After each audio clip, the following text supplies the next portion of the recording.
মাঝে মাঝে পরিবারকেও একটু সময় দিতে হয়, আর সেটা চাইলেই কিন্তু আপনি বাড়িতেও দিতে পারেন বা রেস্টুরেন্টে গিয়েও দিতে পারেন। তো যাই হোক, আমরা সবাই মিলে একটা ফ্যামিলি গেট টুগেদার করলাম। তো এই তো যেইভাবে সেই কাজ, আমরা নিয়ে এলাম মস্ত বড় 2টা কোরাল ফিশ, আর এই কোরাল ফিশ 2টাকেই আমরা আজকে বারবিকিউ পার্টি করব। তো সেজন্য আমি পেটটাকে লম্বা করে চিরে এর ভেতরে যে নাড়ি ভুড়িগুলো ছিল সেগুলো আমি বের করে দিব।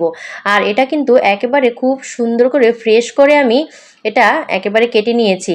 তো যাই হোক, এখানে টক দই নিয়েছি, একটু লেবু দিলাম, আর হচ্ছে তান্দুরি চিকেনের যে মশলাটা সেটাই আমরা এখানে ইউজ করেছি। আর এখানে লবণ যা যা প্রয়োজন সব আমরা মিক্স করে নিলাম। আর এই যে বড় মাছগুলো, এটার মাঝখান দিয়ে আমরা একবারে চিড়ে চিড়ে দিব, যাতে এর ভেতরে মশলাটা খুব ভালো করে ঢুকে। এখন এর গায়ে হলুদ দিয়ে দিব।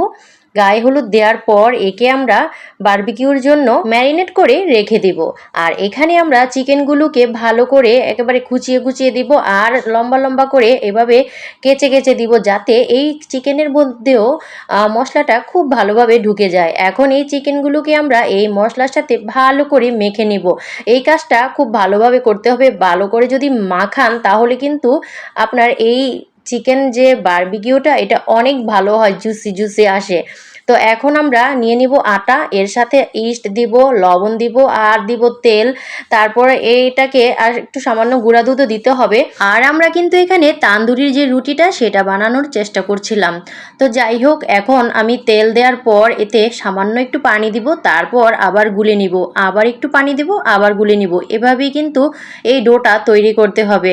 তো আমি কিন্তু আস্তে আস্তে পুরা ডোটা তৈরি করে ফেলেছি। এখন আমি এটা রেস্টে রেখে দিব। অবশ্যই কিন্তু একটা বড় একটা পাত্রে রাখতে হবে, তা না হলে কিন্তু এটা পরবর্তীতে ফুলে ফেপে উঠবে, তখন কিন্তু সামলানো যাবে না।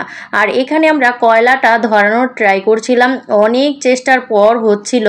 অনেক বাতাস ছিল যেহেতু ছাদে, এজন্য ধরছিল না।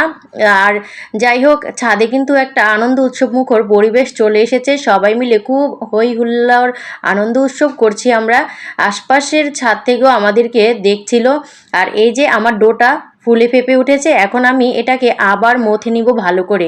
মথে নেওয়ার পর আমি ছোট ছোট আকৃতি করে এগুলো পিস করে নিব। অবশ্যই এই পিসগুলোকে হাতের তালুতে নিয়ে ভালো করে আলতো আলতো করে এভাবে মথে নেবেন, তাহলে কিন্তু আপনার তান্দুরি রুটিটা অনেক বেশি ভালো হবে। তো আমি কিন্তু সেরকমই করছি, যে হাতের তালুতে নিয়ে অনেকক্ষণ মথে নিচ্ছি। আর এখন আমি যে নান রুটিটা সেটা বানাবো, তারপর এর সাথে আমি দিয়ে দিব একটু লেটুস পাতা আর একটু গার্লিক, এভাবে দিয়ে একটু সাজানোর জন্য আর কি এটা করেছিলাম। তো যাই হোক, আমার নান রুটিটা কিন্তু আলহামদুলিল্লাহ অনেক পারফেক্ট হয়েছিল। এখন আমি ঘি দিয়ে এটাকে নামিয়ে নেব। তো আমরা কিন্তু পরিবারের সবাই মিলে অনেক মজা করেছিলাম সেদিন। আর গোটা পরিবারে একসাথে হওয়াটাও কিন্তু অনেক সময় হয় না। তো যাই হোক, আমরা সবাই মিলে খুব আনন্দ উৎসব করেছিলাম সেদিন। আর এই যে আমাদের বারবিকিউ হয়ে গিয়েছে, আর এরপর হচ্ছে আমাদের খাওয়ার পালা। তো আমরা সবাই মিলে অনেক আনন্দ উৎসবের মধ্যে দিয়ে খাওয়া দাওয়া করলাম। তো সবার ভিডিওটা আমি দেখাইনি। যাই হোক, এই যে আমার এটা হচ্ছে কোরাল ফিশ, আর হচ্ছে তান্দুরি চিকেন, আর একটু সালাদ, একটু মেয়োনেজ তৈরি করেছিলাম, আর হচ্ছে নান রুটি। তো যাই হোক, সবাই মিলে খুব সুন্দর একটা দিন কাটালাম আমরা।